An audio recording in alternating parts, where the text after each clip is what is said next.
when I was 15, I won this contest through our local radio station to sing at Music Midtown, which is Atlanta's like biggest music festival. And there was like 50,000 people there. And so I had to go out and sing this song with them in front of all these people. I'd never sang in front of people ever Incredible. Before. And from that point forward, it was like, I mean, how do you do anything other than this? Yeah. Right? There has got to be more than this. Welcome to the Morse Code Podcast, where we talk with entrepreneurially minded creatives in music, film, and writing. My name's Korby, and I'm hoping these conversations inspire you to push deeper into your own work, whether you're a full-time professional or just starting out on your own creative odyssey. Before we get to our next guest, the Morse Code Podcast is having its first ever live show to celebrate 6 months of being alive on planet Earth. Sunday, April 14th at the 5 Spot here in East Nashville. We're going to have special guests and music. It's going to be amazing. Mark your calendars now, and we'll have more details for you soon. Okay, I'm really excited to share this conversation with singer-songwriter Lauren Morrow, who I first heard sing a few months ago at the Basement East as part of a tribute to the late, great John Prine. In a lineup that featured a kind of who's who of the East Nashville scene, Lauren just got up there, accompanied only by an acoustic guitar, and filled the room with pure feeling. If you guys know me, you know I love nothing more than a great song sung truly. I've been wanting to get Lauren on the podcast ever since. One of my favorite music-related subjects is the phenomenon of bands versus solo artists. There are a lot of great artists in Nashville, but not so many bands. That's partly due to the quantity of amazing players who themselves need to take whatever gigs available to stay afloat and move forward, but it also has something to do with the intrinsic fragility of bands themselves. Lauren knows a thing or two about that. As the former lead singer of Atlanta-based Americana group Whiskey Gentry, she made the choice to pursue a solo career, a decision cemented in her 2018 self-titled EP. She's since gone on to become a critically acclaimed songwriter and much beloved collaborator and voice in our East Nashville community.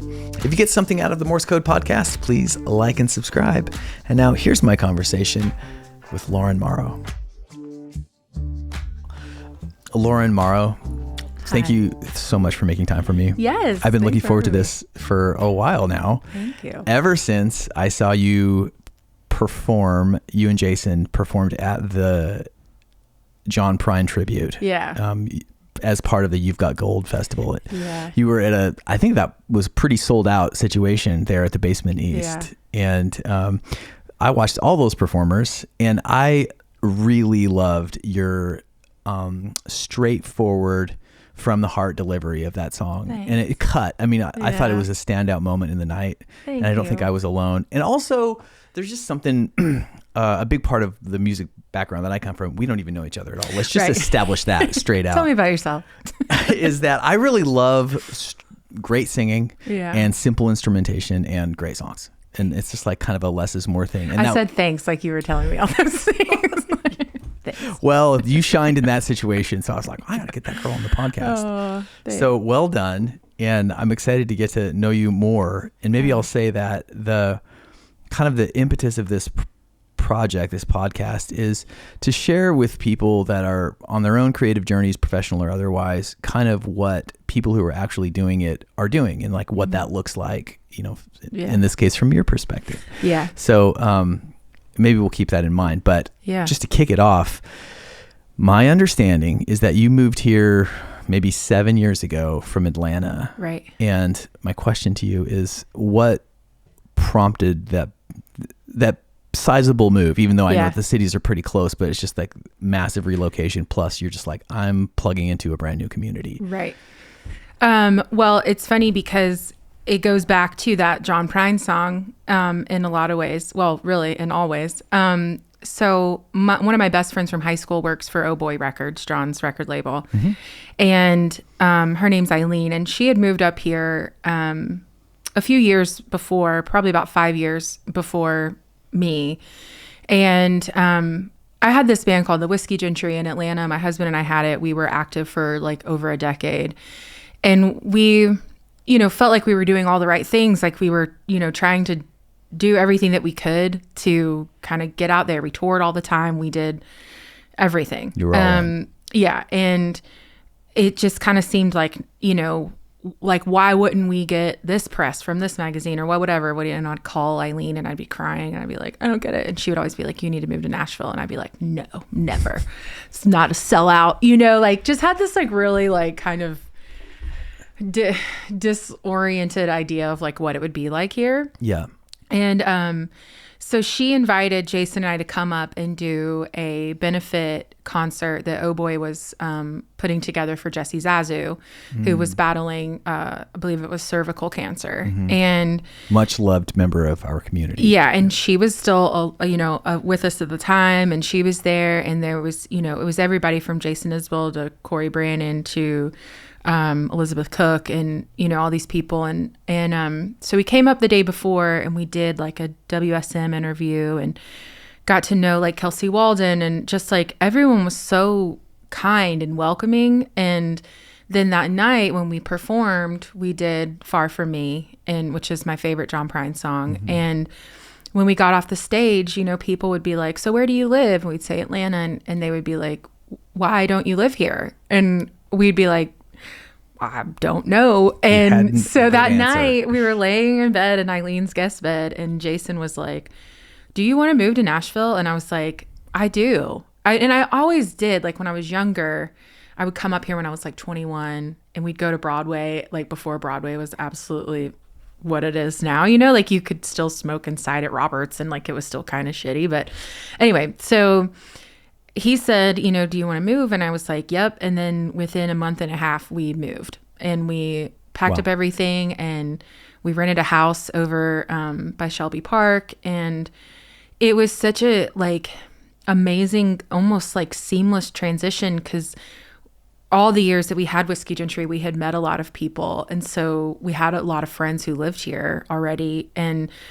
But just the community like really embraced us, and it was amazing. Like it just didn't feel like, I don't know, it didn't feel like heartbreaking. You weren't cracking into a new community as much as you thought you were. Exactly. And everybody was just so like, what's different. What I always talk about is how, here it feels like we're all on this like journey together, and there's so many people that you can like talk to about like, the good things, and then also commiserate with through the bad things, and people understand it, and we're here to lift each other up. Whereas I felt like there was more of this competitive like angle in Atlanta sometimes, maybe because I don't know why. I don't know if it was just there was maybe less to go around or what, but the women that I'm friends with here, like all the female singers that I know here, it's like so inspiring to me. Like, and I don't know, it's just such a special place, Yeah, I wonder if that's partly an aspect of the East Nashville community, where there is more of a collaborative spirit here. Right. I say this as somebody who lives here and, loves it and champions it at every turn.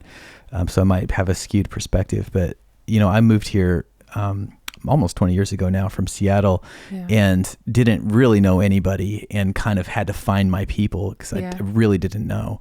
Right. But I think that's something that we might share is that maybe this instinct, and I'm just kind of hazarding, offering a theory for why you were a little bit slow to move here, but this instinct for kind of coming from somewhere, like you were from Atlanta, born and raised. And so that's an identity. And I think there's a lot of value in that.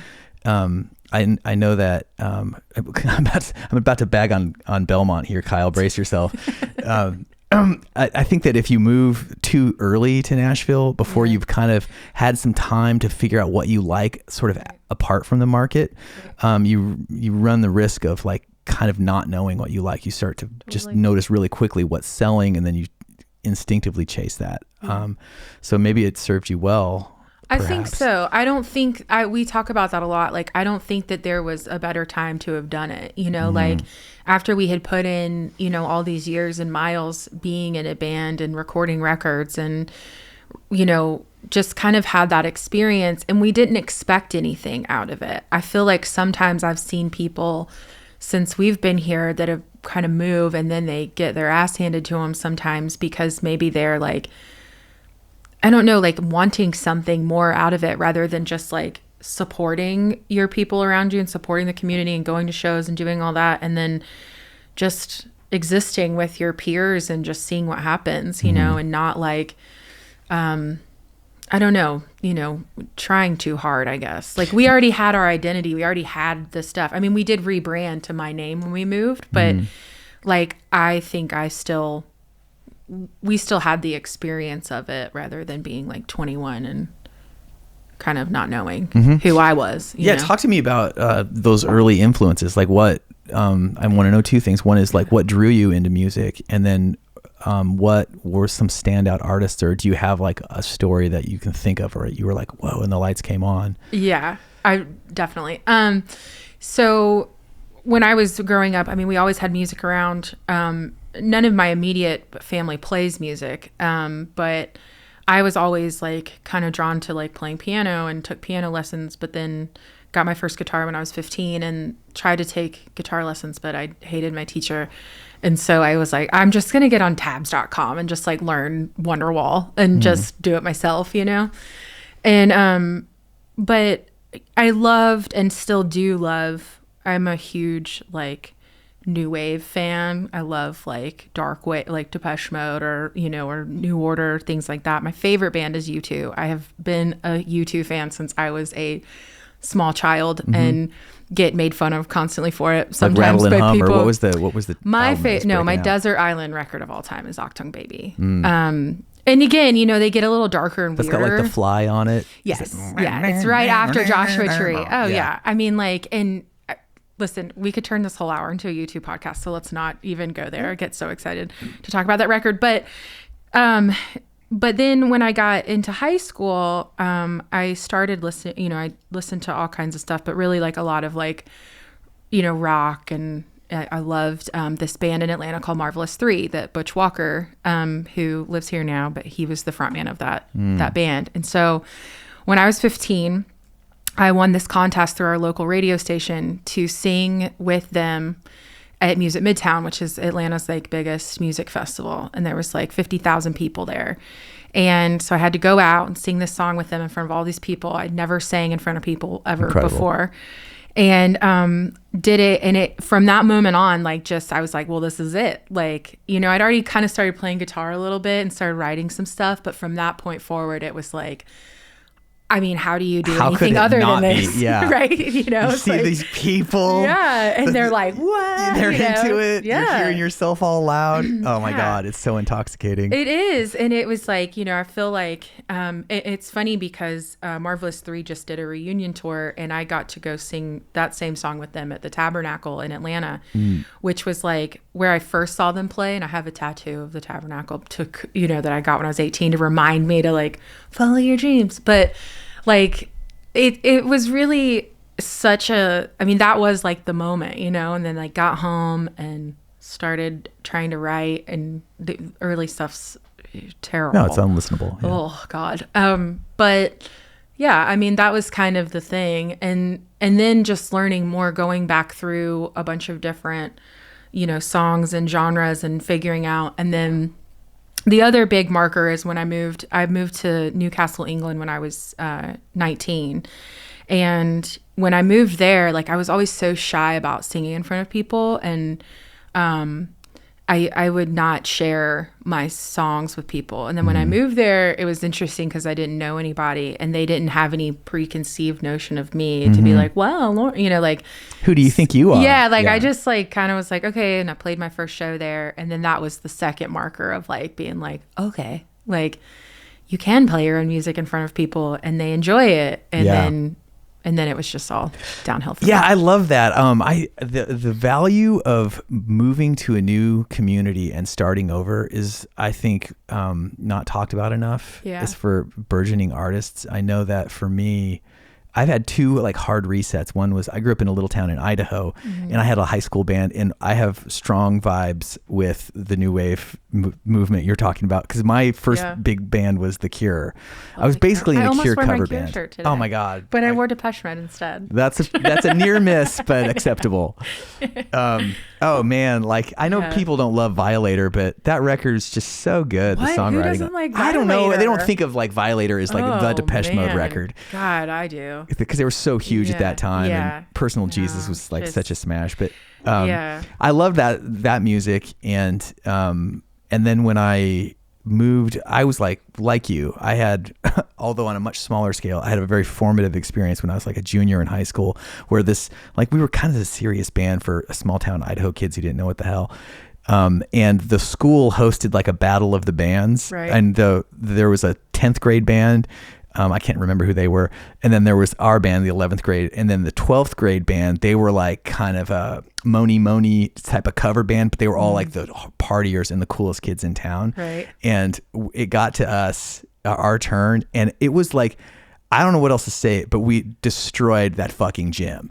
And like girls who had never talked to me in school were like losing their minds. Like, and honestly, it was because it was probably the first concert they'd ever saw. I was so totally, I was like, there was these hot twins, Margaret and the Rice twins, we called them. They were like hot. Right. And they were like sandwiching me on stage. I was like, oh my God, it's like the greatest moment of my life. Never do anything else. I'd never do anything else. I was from that on, I was goner. Right. And then so that was what I grew up with. Then I moved to Bellingham, Washington, where I lived for about 10 years, and I had a bluegrass band, and that was another like reset because nobody knew me from my youth, and I was just like a new guy. And then the third time was when I moved here. Right. And I really have felt that the things that were what I love about Nashville, one of the things I really love about living here is that you don't have to apologize for your ambition, for your just trying to do something at the highest level. Right.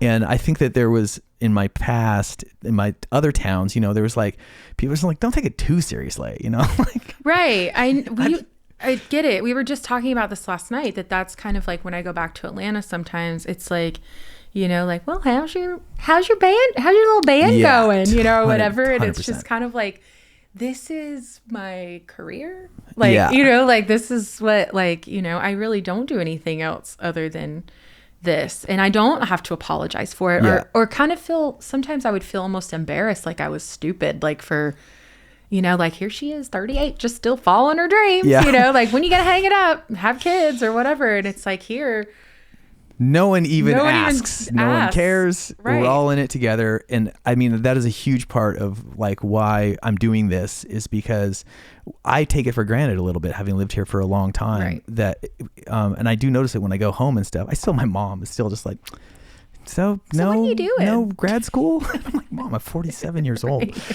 But yeah, here you don't have to. And I think that there are a lot of people that feel maybe on their whatever level they're at, some need to apologize for daring to be an artist, to dare for reaching forward into the unknown and making something beautiful just because, and seeing what happens with that. Right. And I love this, like hearing from you, because it just underscores that it is possible to make art with your life. Yeah.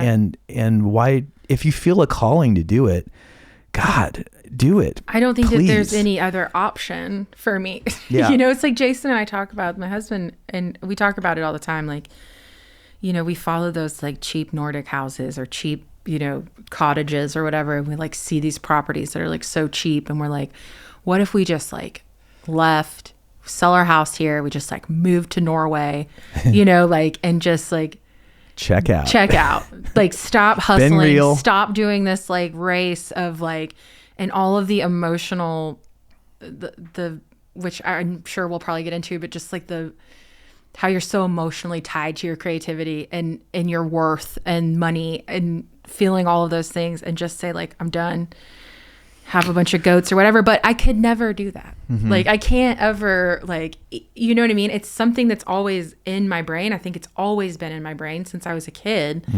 So like, how do you ever like walk away from your creativity and like the thing that makes you literally the most happy? Absolutely. And the most sad. Exactly.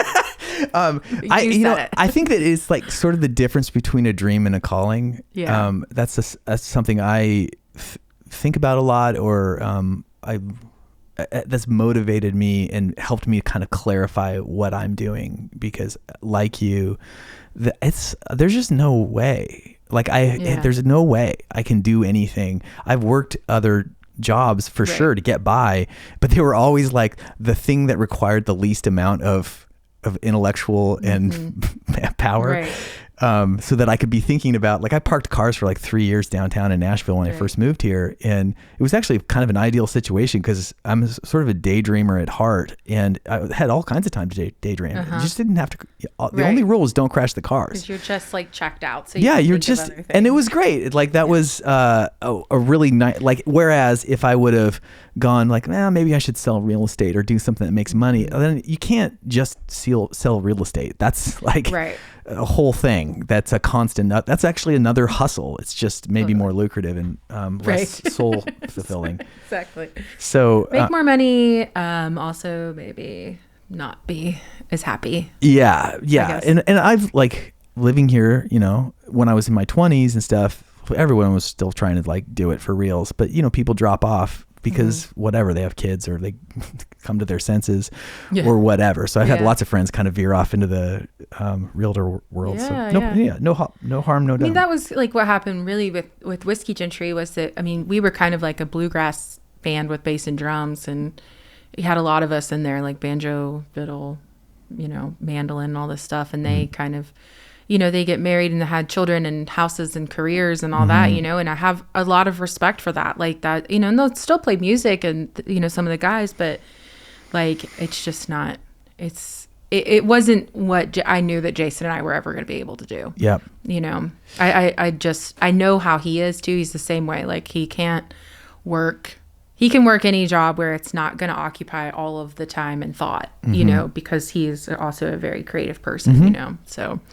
100%. Let's play one before we go any farther. Sure. And what are we going to play?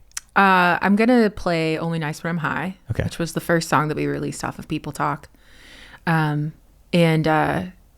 think like I was scared to kind of put it out because the subject matter, but then I was like, screw it. Like I smoke weed.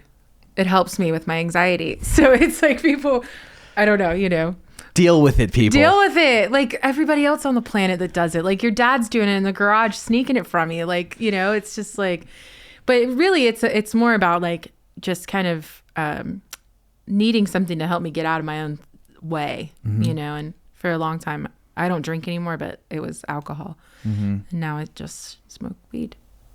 Let's let it rip. Yeah. Bong rip. 1, 2, 3, 4.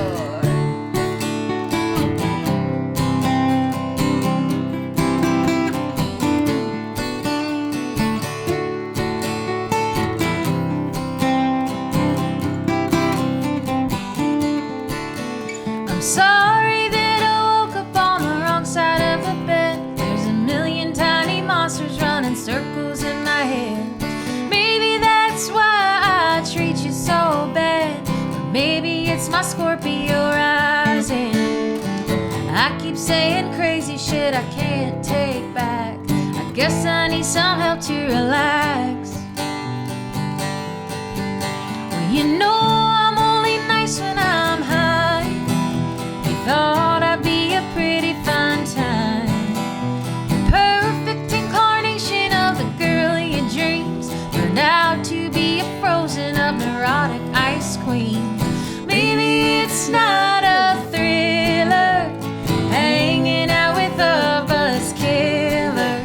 I never meant to ruin your night. I'm only nice when I'm high.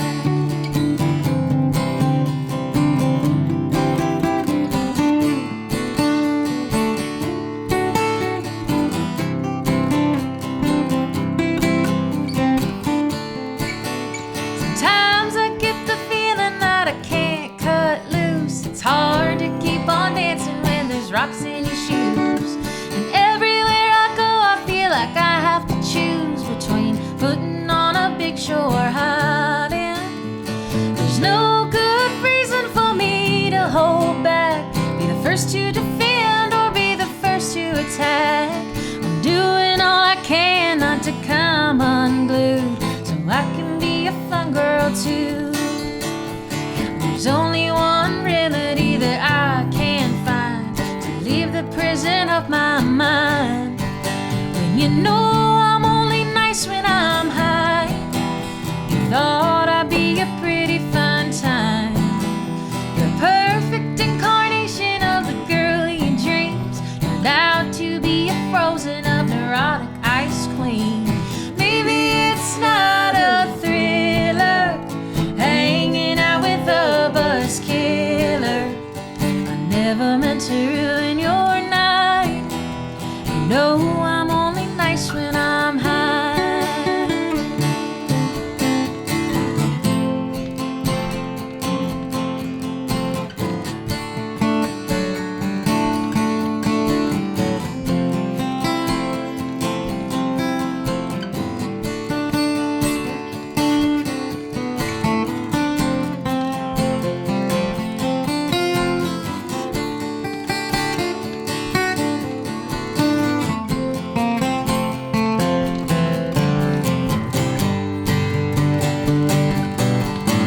You know I'm only nice when I'm high. You thought I'd be a pretty fine time. The perfect incarnation of the girl in your dreams turned out to be a frozen up neurotic ice queen. Maybe it's not a thriller, hanging out with a buzz killer. I never meant to ruin your night. You know I'm only nice when I'm high. You know I'm only nice when I'm high.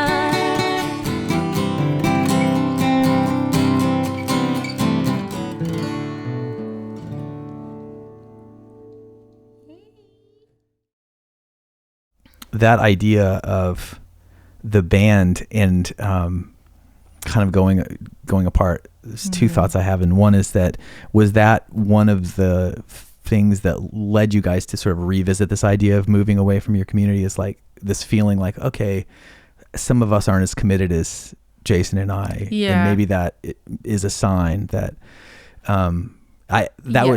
that's one thought. And the other thought is, I just want to say for a second, like, let's just remember the bands.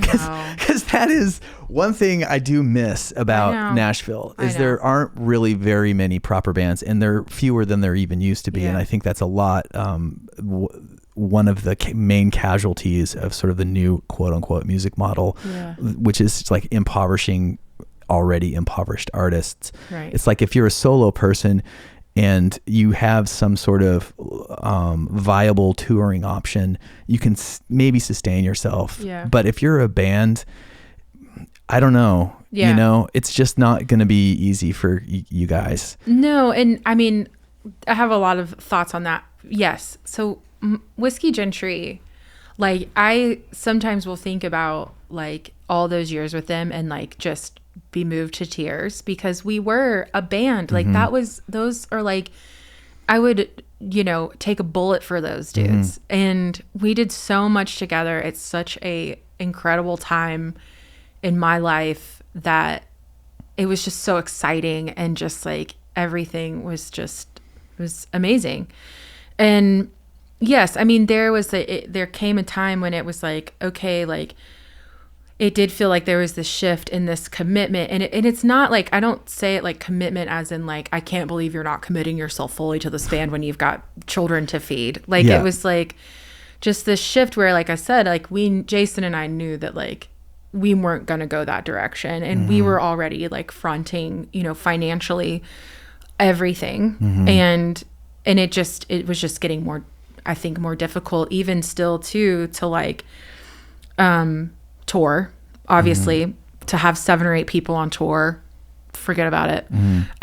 So we would tour as like a 5-piece, but then what ended up happening creatively with the songs, I think, is that because we were touring as like a 5-piece, basically like a rock band with a fiddle, the songs started to shift away from like this kind of like bluegrass angle and more to like, maybe they're more of like an alternative rock or indie kind of leaning direction, which is where I was feeling like in my heart I wanted to go. And so there's a bunch of things there. My dream is to be like Sheryl Crow one day, where I can have my band again. Like, and those are my guys that like, Audley Freed is playing guitar for Sheryl Crow. That's her band, like that's her guitar player, Peter Stroud. Like, I would love that. But, like until I can get to the point where I can hold someone, like get them on salary, like, I don't know how that's possible, So I have people here that they're always like my first call because they feel the closest to me in my heart as like my bandmates, but they also have to do what they have to do to make money. So if they get a call and they need to go out with some so-and-so, like they've got to do it. And I want them to. For sure. But yeah, it's hard. I know. And we're coming up on like the 6th anniversary of the final Whiskey Gentry show. We always did a Christmas show in Atlanta. And like that last show, I mean, it was so emotional. Like we knew we're like, we're not going to play together anymore. Like this is it. Like Lauren, I'm going to go do this other thing. And yeah, it's just always like so. Was tough, it was like a full stop? You guys haven't played any sort of reunion or anything, gigs? I mean, we've talked about like whether or not we'd want to like get together and like maybe do something in Atlanta, but like I think even just the culture around music in Atlanta, I think has shifted too some, where I just don't even know, like sometimes like I'm like, who would even come see us if we reformed again? Let's talk about that, because I'm just curious from the outside. I never really cracked Atlanta, or maybe just I'll say yet.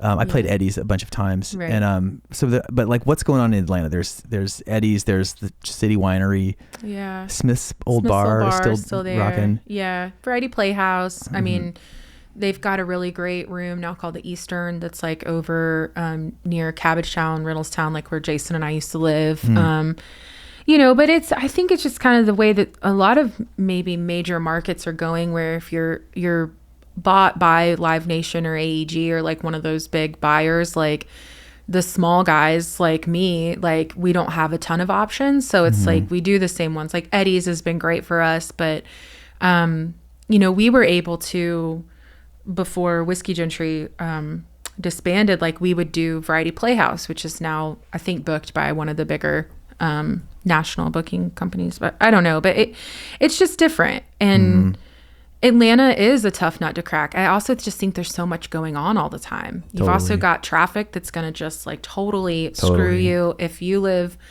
5 miles that direction, like I'm not coming to your show because it's going to take me an hour to get there. Like, so I don't know.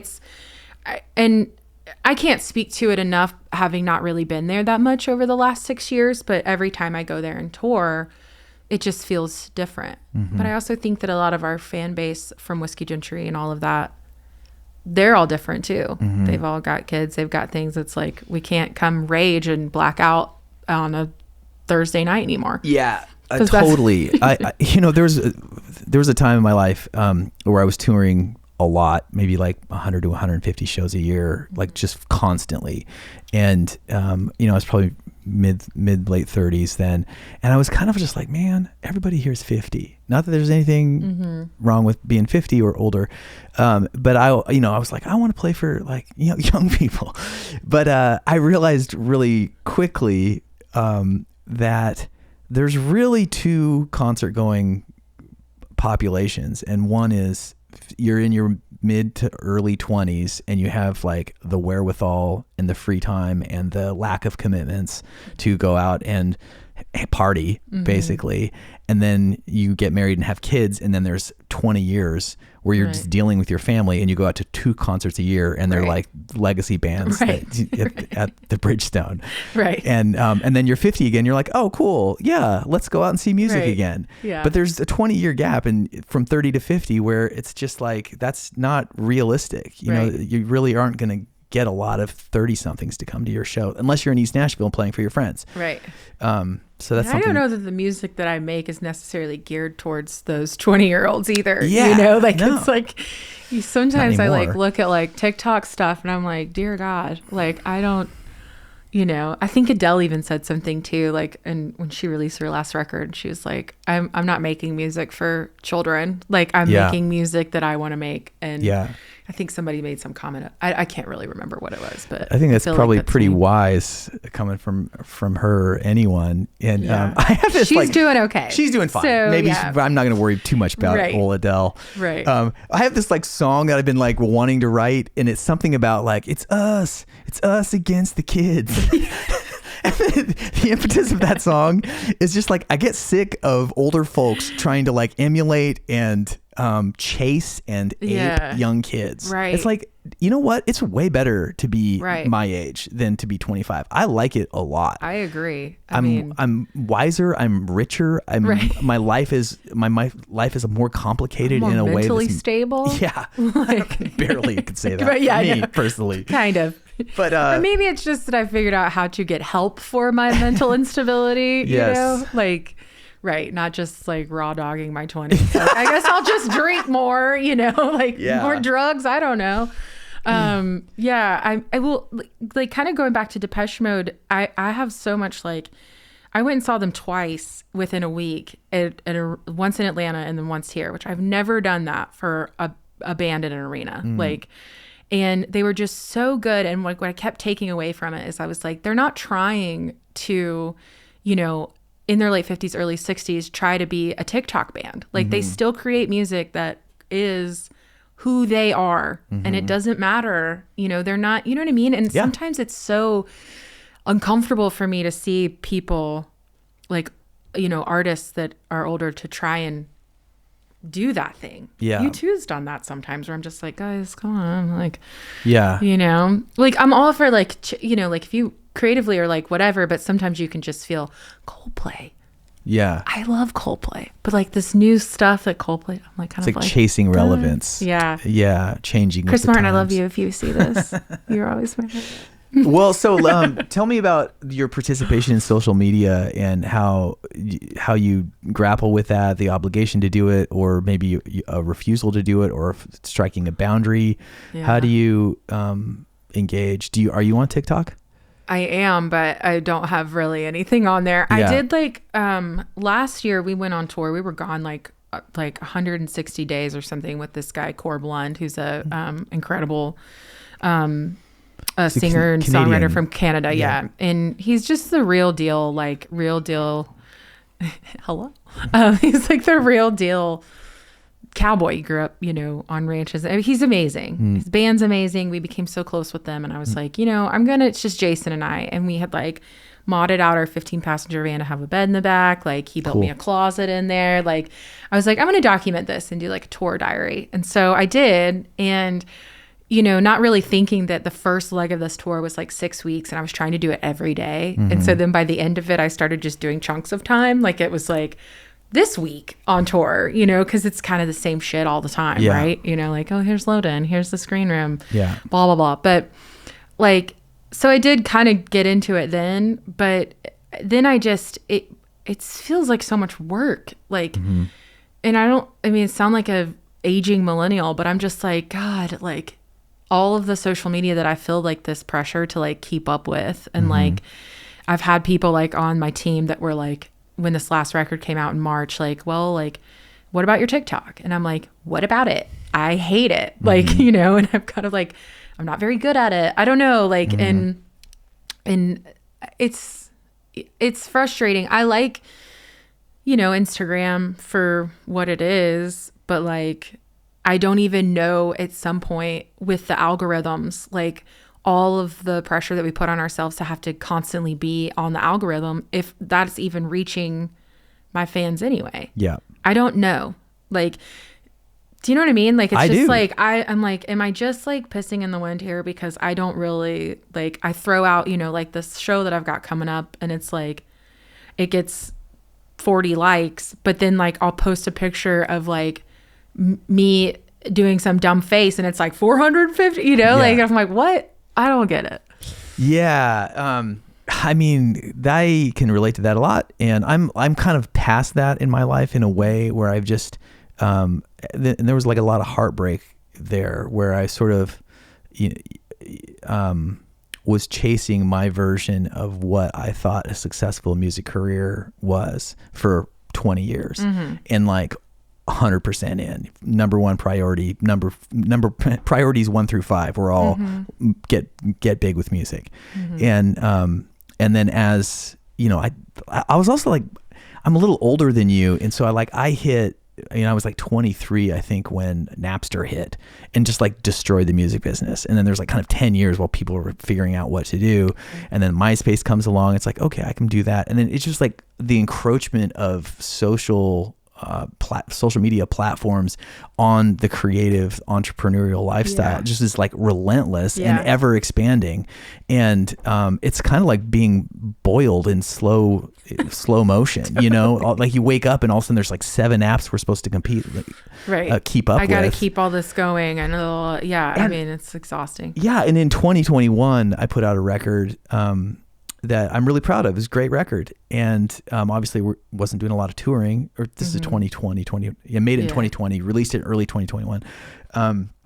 And, I was, as a DIY through and through guy, it was like on watching YouTube videos on like how to maximize your impact on Spotify. And basically it was just like post every single day for 30 days, some version of your song, rehash it up. And I just was kind of like had a come to Jesus moment with myself. And I'm like, at the end of the day, the way that you spend the time, your time is sort of up to you, and you can, you're going to bear the consequences of that one way or another. And I'm like, I don't want to live on my phone. I don't want to do it. I don't like doing it. I don't like the anxiety that comes with it. And ever since then, I kind of was like, I relinquish, I accept the consequences for that, is knowing that there are a lot of much younger people, most likely, that are willing to participate in it, that are prettier, that are, quicker. And they're going to, and like that's I can't win at that game. Right. So I'm going to be done. And it's been, I'm also, thankfully, I have these other interests, and I got much more involved in filmmaking then.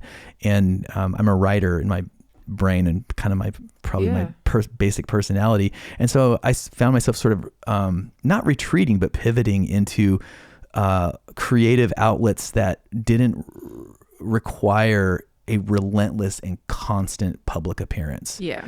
And that has served me very well. Yeah. I mean, I think it's like, there's so much of that pressure to do it. And then, at least my personal experience is that then when I do it, I become addicted to the likes and the comments. Totally. And all the dope that. hits that come with it. Yeah. So then I'm stuck in a doom scroll for hours. I'm not connecting with what's around me.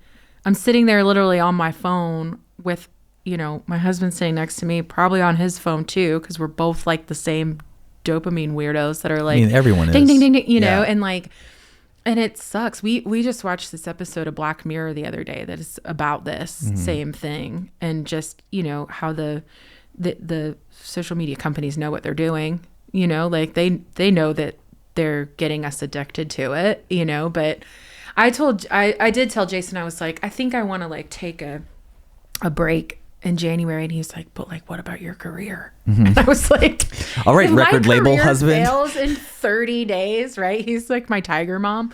I'm like, if my career fails in 30 days social media break, then like I'm done. I'm moving to Norway. Yeah. There we go. Bye. Yeah. So I don't know. Let's play another one. Okay. What's it going to be?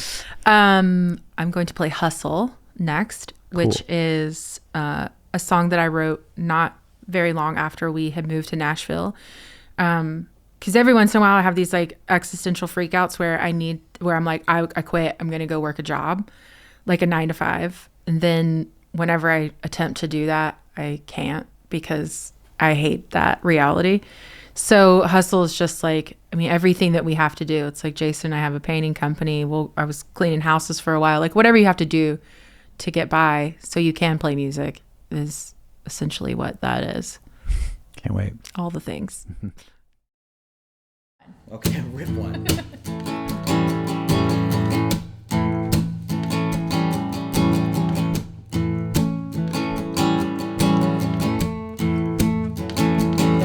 I put an ad in the paper so everyone could read it. Says I'm looking for a J.O.B.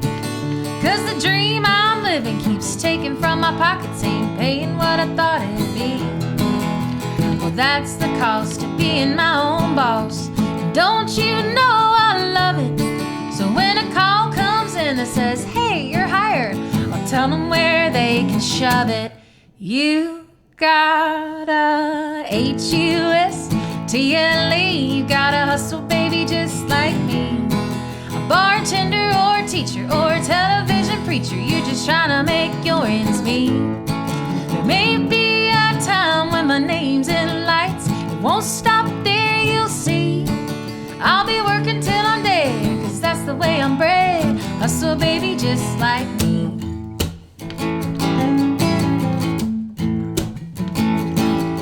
Well, everybody's saying it gets harder by the minute, and I guess I know they're right, 'cause I've been playing for tips down on the Broadway strip every other Sunday night. I ain't saying I'm the first and I won't be the last to run out of my dough, but like Jay-Z said, it ain't where I've been, it's where I'm about to go. Top of the world. You got a H-U-S-T-L-E, you gotta hustle, baby, just like me. A bartender or teacher or television preacher, you just trying to make your ends meet. There may be a time when my name's in lights, it won't stop there, you'll see. I'll be working till I'm dead, 'cause that's the way I'm bred. Hustle, baby, just like me. Go on now, work for it.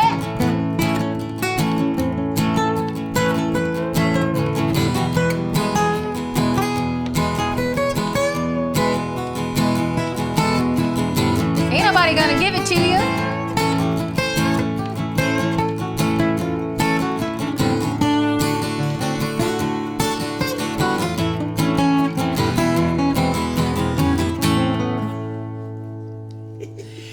Well, you gotta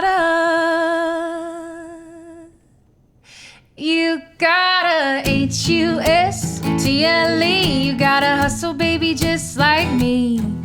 Bartender or teacher or television preacher, you just trying to make your ends meet. There may be a time when my name's in lights, but it won't stop there, you'll see. I'll be working till I'm dead, 'cause that's the way I'm bred. Hustle, baby, just like me.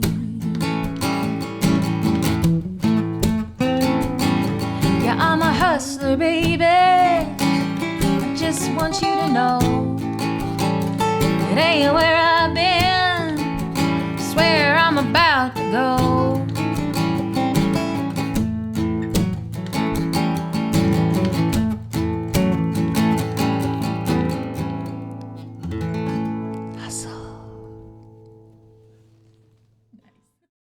Yeah, it's funny for me. I haven't toured meaningfully in a while, and I'll kind of do one-off shows, and for the most part it's sort of word of mouth, and things just kind of surprise me now and then. Like, for instance, I'm playing like doing 5 dates in Alaska next week. Cool. Which is because I played a show, in spring with this outfit called Parlor in the Round is the name, and they're kind of, it's pretty what would you like, cabaret meets improv. Yeah. It's a pretty interesting little fun setup, but they got a great following in Alaska. And the guy who does it, who's a genuinely musically talented person, asked me to come up and kind of anchor these shows. But I'm going to be getting to play like Alice's Champagne Palace in Homer, which is a legendary place that, like, look it up sometime. Yeah. It's pretty cool.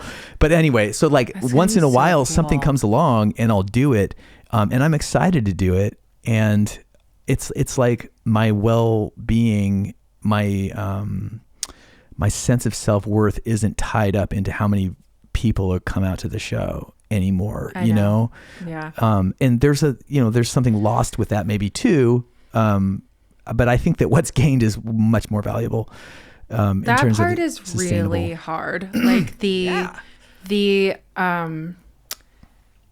feeling of worth based upon ticket sales, like, is something that I think, if I'm being honest with myself and really honest about like what I want to do this next year, because we put this record out, we did like a Scandinavian tour, we did a show in London, and then we did like a month here, and then we basically like stopped. And it was really hard. Like, it's hard to enjoy yourself in the space of playing music with your friends. And you're like, this should be amazing, because in my brain, at least, I'm thinking like, why aren't there more people here? What am I doing wrong? What is the problem? You know? And it's like, it's really hard on me emotionally to do that. It makes it not fun.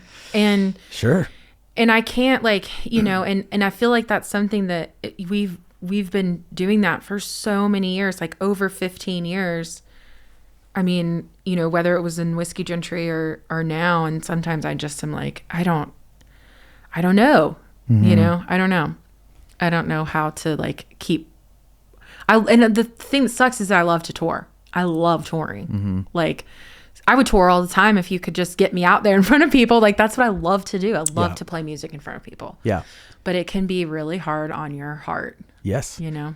I totally share that. I love, I think I'm a little bit different in that I love playing shows so much. And I feel absolutely myself in a way I don't at any other time. Totally. But I like touring a little bit less. And maybe that's because there was, when I moved to Nashville, I was like, I have one goal, and that is to know what it's like to be sick of touring, because I couldn't imagine that being possible. And it took about 10 years and a lot of ridiculous gigs and some cool ones before I was just like, I think I kind of know what that is now. Like, I scratched that itch, been all around the world, had lots of adventures, played in China, played in Europe, all of it. Great.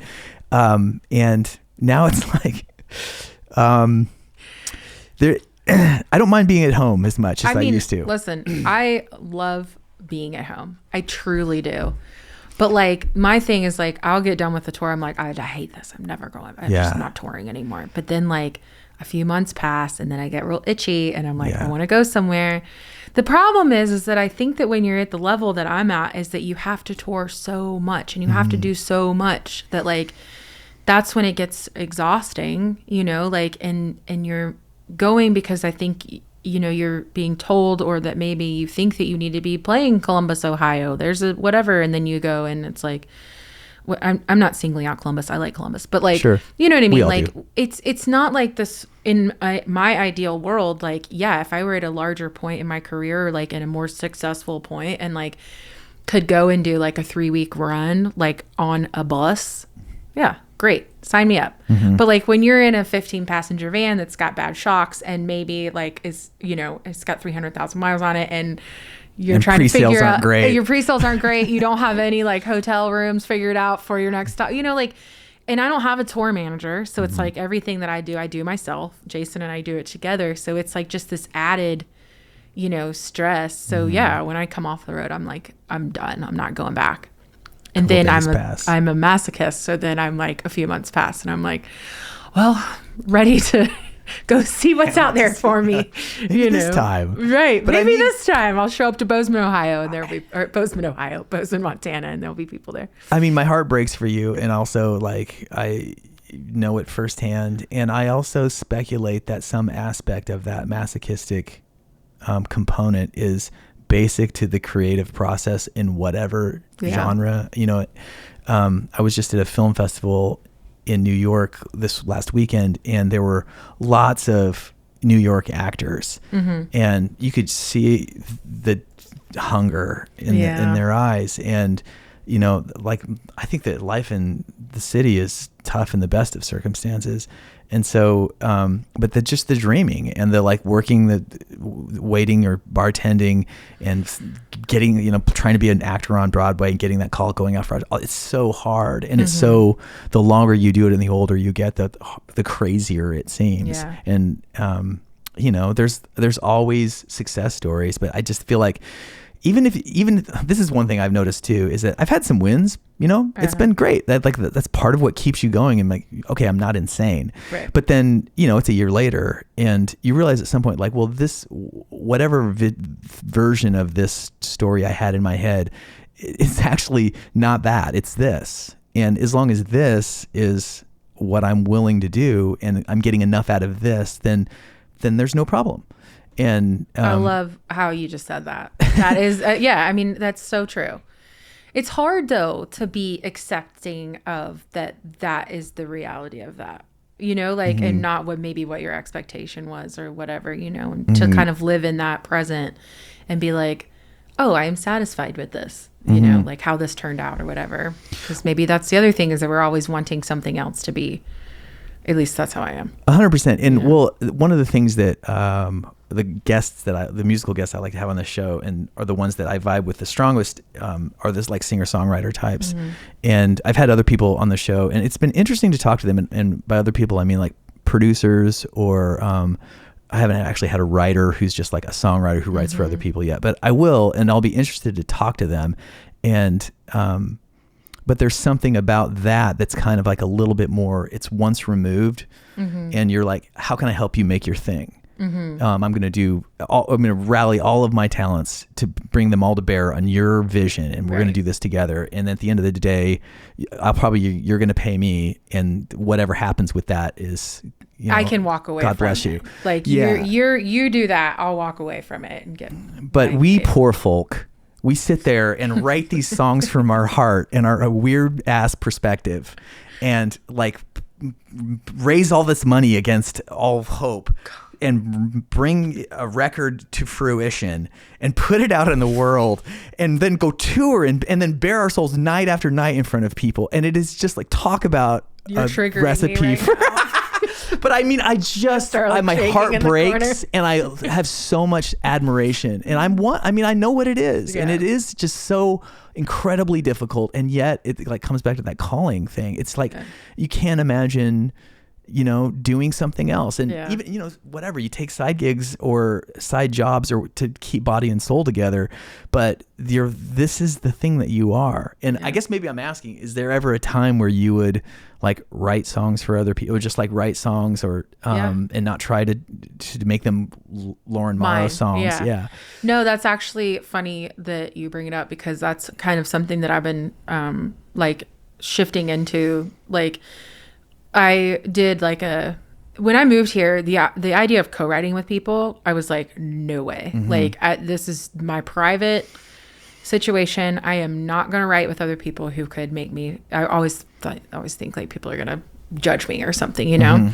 And it's like really not like that. And the Parker Kaysen, who produced my record, he wrote most of the songs with me on the record People Talk, as well as Jason, but Jason's my husband, so I can be very vulnerable with him. But it was scary at first, you know, to like write with Parker and to do that. But now my goal is, even if I don't put out another record ever, like which I will, like, let's be honest, but like to write with other people, and to like, and so I did a co-write with someone the other day, and I thought that it went, like, for me, my experience, I don't know what this will ultimately happen with the song, but for me, it was like a very gratifying experience to be like, oh, I can sit here with this other human, be vulnerable about it. She needed something for her record, and I was like, perfect. And it like took the pressure off of me to be like, oh no, this isn't my sound, or I wouldn't say that, or whatever, and could just help her, you know, form a song that maybe she'll end up playing, or maybe she won't. Doesn't matter to me. But yeah, it was cool. So I definitely feel like I could do that. And I think it would still give me that creative outlet, and truly like was liberating in a lot of sense to be like, I don't have any ownership over it. Like I don't have to be thinking about where this is going to land on a record for me. And not only that, but there was not a sense of self-betrayal also, which that was maybe what you were worried about, or what we're all worried about when we think about like music row writers, like writing the next Kenny Chesney hit. Right. You're like, no, like I didn't at all. Like it was actually really, because I was an English major and I love to write. Like I did creative writing a ton in my teens and early 20s, and then like totally stopped reading books, stopped writing completely. It was just like music only. And like now I've been reading a lot more, and like just thinking about words more, and it was really fun to exercise that, you know, and just be like, oh, what about that, you know, like ask someone, like kind of, you know, like get in their brain for a minute, feel like what do they need, and it not have to be me siphoning through my own brain trying to distill something out. Like they can be really hard for me sometimes, you know? That's wonderful to hear that, and that it like feels encouraging to me, and I recognize some of that too. Writing, like even when I've co-written, it's been a minute since I have, but maybe a couple months. Most of the time there's not a goal outside of it. Like in your case, it sounds like your friend needed a song. And so it was like from the get-go, you went in knowing like, hey, this is your song. But in my co-writing experiences, most of the time it's pretty clear relatively quickly whose song this is going to be more suited for. And, or maybe that's my perception of it. Yeah. And I'll sort of adjust accordingly. If I feel like, oh, this is, maybe I came up with the idea, or this is kind of feeling, then I'll maybe go to bat a little bit more for something. For like an idea. For an like idea. A word or, yeah. Totally. But if it's going that way, then I'm like, okay, I'm going to let them lead and do that. That's how it felt in this experience where like, I was like, well, maybe I wouldn't put that word there, but you know what? Like, let's do it. It's working for you. You know, it's working for you. Like that's, you know, and I can be such a control freak that it was a nice exercise in like surrendering to be like, well, that's not yours. Why does it matter? Like put it does matter, but you know what I'm saying? Like, yeah. It doesn't matter quite as much. Yeah. Right. In a sense, because it's not you at the end of the day that's going to be putting this out and pouring over every word that you picked. Do you think that you'll put another album out next, or do you think you're going to move to singles more, or what do you have any insider information that you can share with me on what I should do? No. The answer is I have none. No, so I don't know. It's like we started recording this last record, People Talk, in 2019. November of 2019, and it didn't come out until March of this year because it's my first solo record underneath my name, full length. And I was like, well, I just don't want to just like throw it out into the wind during the pandemic and not be able to tour on it, not be able to properly like release it. So like after getting that out and doing all this, like there is a part of me that's like, I'm not ready to do that again, like right now, because like it was so much money and it was, just like a lot. But then again, being the masochist that I am, I'm like, well, I got to start writing another record like right now. And so I got that brewing in my head, like a ton of voice notes that I'm like, I need to sit down and like kind of figure these out.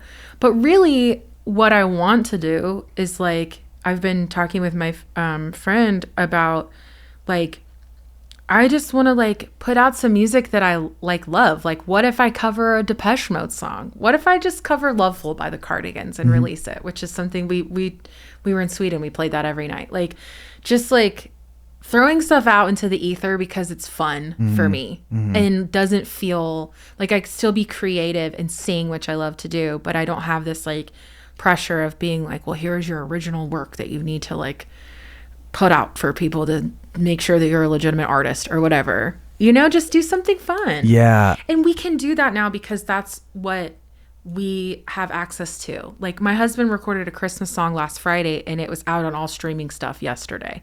So it's like, like why not? Why not? Why not? Yeah. One of the things I realized a while back was that like, nobody cares. Nobody cares about you, Korb. And, there's something really freeing about that. Yeah. It's like, I think we all have this instinct for like getting real manicure-y with everything that we do. What's my image looking like? Yeah. What's my brand? And it's like no one even, they're just scrolling. People are half asleep.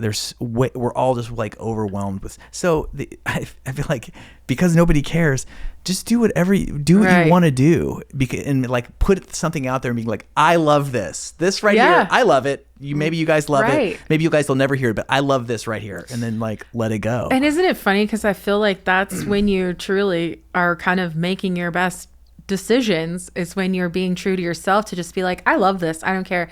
Like, I mean, on this record, there are people who still like message me on Facebook and they'll be like, I miss Whiskey Gentry. And I'm like, give it up. It's not coming back. I'm never doing that ever again, because like there's, the title track off of People Talk is like a dance song, but I wanted to do that. Yeah. I love that shit. Yeah. I grew up dancing to Bizarre Love Triangle on a speaker in Atlanta, Georgia when I was 18. Like, I want to dance. I want to do those things. I don't care if you don't like it. Yeah. Bye. I don't care. I say. But yeah, like, so all that to say though, I do also love records. Like I grew up like listening, to albums from front to back, like OK Computer, like don't make me put that, like that's the perfect sequence of a record in my opinion, or like Octung Baby, whatever. So yeah, I do want to make another record one day that like is that piece of art for me, but again, do I know if anyone's going to give a shit? Is anyone going to listen to it from front to back because I've spent a lot of time on sequencing? Like, yeah, probably not. Probably not. I don't know. Yeah. I feel like there's something about this when you turn professional or you move to Nashville or you get involved, you have music business people around you, have a team, like they have, their interests, and that's not wrong. But the second you start applying strategy to your creative process, it's never a win, really. Yeah. You might get a win. Maybe you'll have a breakthrough hit. I don't know. But that is the thing that paralyzes me most. Whenever I apply strategy to what I'm doing, it paralyzes me. I think I do it badly. I think I feel afraid. Mm-hmm. Whereas if I just go with my heart and what I want to do for whatever reason, then everything is kind of happening as it should. Yeah. Maybe the reception is whatever it is, but I live to fight another day instead of just cry myself to sleep. Right. I know. Well, and it's like something within yourself that just doesn't feel true to you. And I think that there are people that can live in that space, and I mean, but I do feel like you have people who, are wildly successful and they are their own human. Say what you will about Taylor Swift, but that girl writes from her heart and does what she does with her songs, and it's worked out pretty good, Pretty good. So it's like, so I don't know. I feel like that's just kind of where I'm at right now. Is like I don't have any like, concept. I guess whenever I start writing, my own songs again, I'll see what they all sound like together. But I don't know. I look forward to that. I really want to make like an electro record. Maybe I'm just going to start an electro pop pretty band. Young. I think there's a lot of music left in you. Who knows? You are. Lauren, I feel like we could just talk for hours. No. I'm so excited to meet you and just hear what's going on inside. And now that I have something to complement the music that I hear when I listen to you on Spotify and stuff. Thank you for having me. This is super fun. It's really great. And well, before we go, could you play one more and play us out? Yeah, for sure. I can't wait. All right.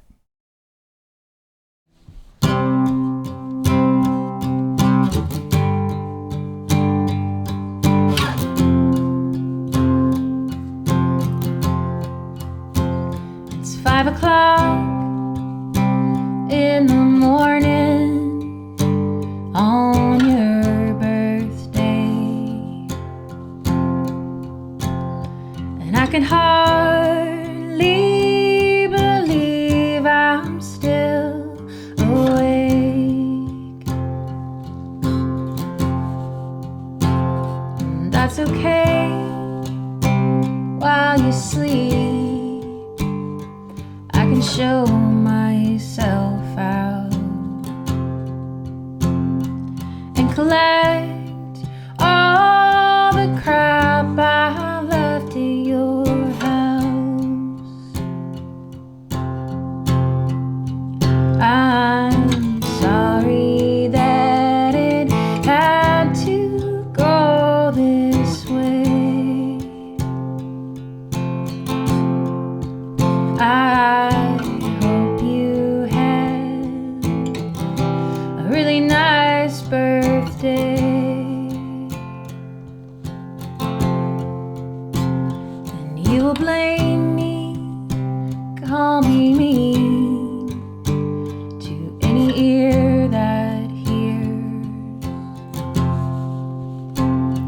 but this is the most fun you've had in years.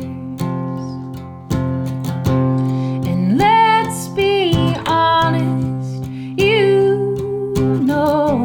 it turned you on to find a girl not afraid to cut and run.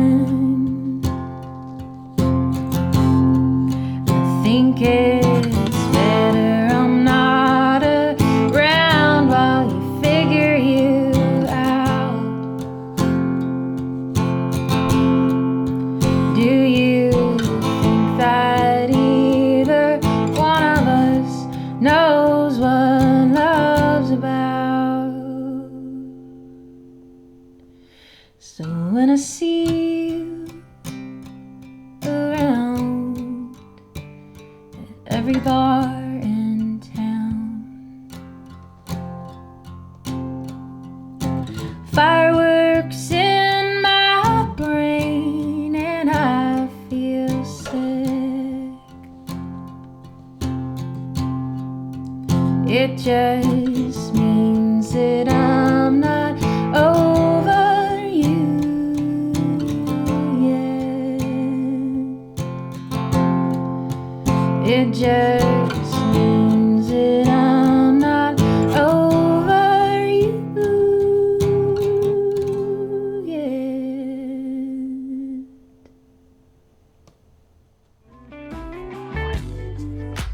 Hey, thanks for watching. Click the like and subscribe button if you wouldn't mind. You can click over here to watch another complete episode, or click here to watch a playlist of the songs of the Morse Code Podcast. You know you want to. You know you want to. You know you want to.